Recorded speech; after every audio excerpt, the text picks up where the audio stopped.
Welcome to our IoT and mobility discussion. I'm GR Hereford. I'm with Telarus. We're one of North America's largest technology as a service distributors. Quick shout out to Matrix Networks for hosting this incredible Tech Mixer 9 event.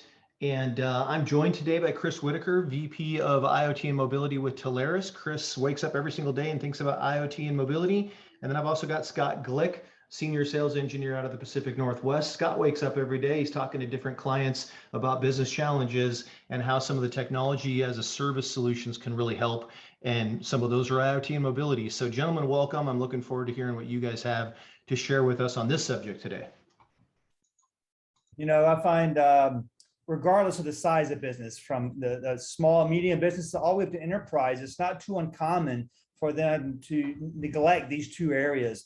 You think every one of us is carrying around a smartphone or a tablet, right?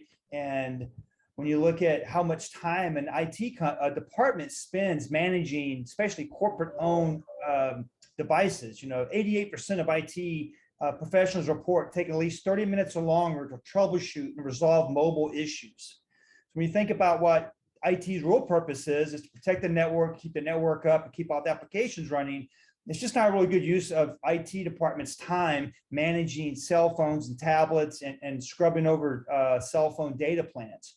So there are solutions that you can outsource that. They pay for themselves almost in every case, because not only do they take it off of IT, but they also optimize the billing. So when you have employees that are heavy power users versus employees that barely ever leave the office and use the landline or UCaaS type solution, and you're paying the same for their plans, it just doesn't make sense. So there's a lot of options there in the mobility area. And then when you look at the Internet of Things, Kevin Ashton coined the phrase 21 years ago. So it's been around for a while, and originally was known as machine to machine. So mobility is really humans using cellular technology, talking to each other, and IoT, or the Internet of Things, really at its core is automating manual processes and letting the computers, devices do the work for us. That's great, Chris. Yeah, I mean, you look around you today and you see, I mean, without realizing it, there's IoT everywhere, right? There's mobility devices being used everywhere. Can you tell us about a specific use case that you were involved in where somebody used, whether it's existing or new technology, to really impact their business? Absolutely. And you nailed it. I get asked a lot about, Chris, I know what IoT means, but I don't really get it. I'm like, well, do you have an Apple Watch? Do you have a Ring camera? Do you have a Nest thermostat? I mean, all these are examples of IoT devices. So when you look how that goes over to a business application, we had a customer that had a cement factory, and it'd been around for decades. And they went out a couple of years ago and got these sensors to manage how many bags are going through the zip tie machine, and how the pallets were being used, and how much product they were putting on each pallet. The problem was they didn't take the data they were collecting, and they really weren't optimized. They were just collecting all this meaningless data. So there are solutions out there that can go in and kind of retrofit assembly lines, manufacturing type industrial solutions, and not only optimize the solution, but capture the data and put it into a portal where it's now actionable data. You can actually do something with it. You can make decisions with it. A lot of business leaders are trying to budget for next year, and historically they're going off their gut feeling, or they're asking their employees to fill out Excel spreadsheets on what they think the metrics were. The beautiful thing about IoT is you take out that human element. It's real live data. You have real analytical information you can make decisions off of. Great, Chris. Now I want to dovetail into something that we start hearing a lot as a newer buzzword: smart cities. Tell us about what you know about smart cities and how that's kind of evolving out there. Yeah, thank you. It's probably one of my most exciting and favorite topics. Growing up as a kid watching the Jetsons, I always wanted to live in that world, and I think we're slowly getting there with automated autonomous vehicles and whatnot. Just last month, we had a customer. It was a county government in North Carolina, had 14 intersections. They were just trying to manage. They had a problem with crime, drug trafficking, even human trafficking, and they had a very small law enforcement force. And they're right on the border with Virginia, and they're also right next to Interstate 95.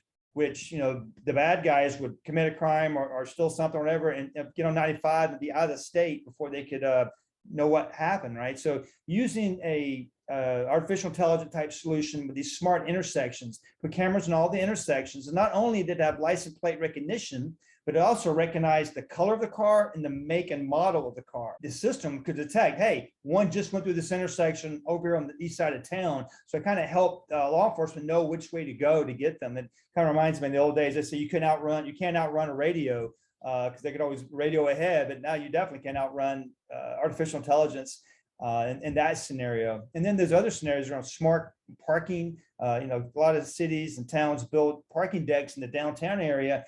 And one of the big complaints is you drive around, you can't find a parking spot. Well, obviously there's sensors now that can detect an empty spot and tell someone based on some type of leaderboard, hey, on the third level, there's 25 parking spots left. And that just gives a better citizen experience. Even around environmental concerns, wastewater treatment facilities, detecting certain chemical levels, looking at flood zone areas. If there's a flood warning issued, there's IOT sensors that can detect upstream, 20, 30, 100 miles away, if there's flood waters rising. So it kind of alerts the city to know maybe, hey, we got to close certain roads, or we need to go close that city park because it's down by the river and there's a flood threat there. So a lot of different solutions that smart cities are using, and it kind of goes on and on. I mean, there's even around protecting high schools, there's smart cameras that can detect if someone pulls out a pistol or a gun and automatically lock all the front doors on that side of the building. It's just one example of how technology is making even students safer. That's great. So I want to close out with one last question. 5G, is it everything it's cracked up to be? What's myth? What's truth? Short answer is yes, but the real answer is just not widely deployed. Yeah, it's in kind of your NFL cities, usually down by the stadium, literally. And there's 3 different types of 5G. Won't get into all that right now, but it's still going to take, just like 4G. It took a couple of years for 4G to be a reality. In fact, 4G has been around so long, most folks don't even know there was a 3G. So we're still looking at some time. The exciting part about 5G, I think, especially that millimeter wavelength, is that the sub 5 milliseconds of latency. I mean, most cellular 4G now is 90 to 120 milliseconds. And if you're talking about an autonomous vehicle, that extra 100 milliseconds make a big difference on hitting the brakes or swerving to miss a dog in the road or something. So it will be a big game changer in the coming years. For the next 6 to 12 months, still very spotty, not widely deployed, and this will take a little time.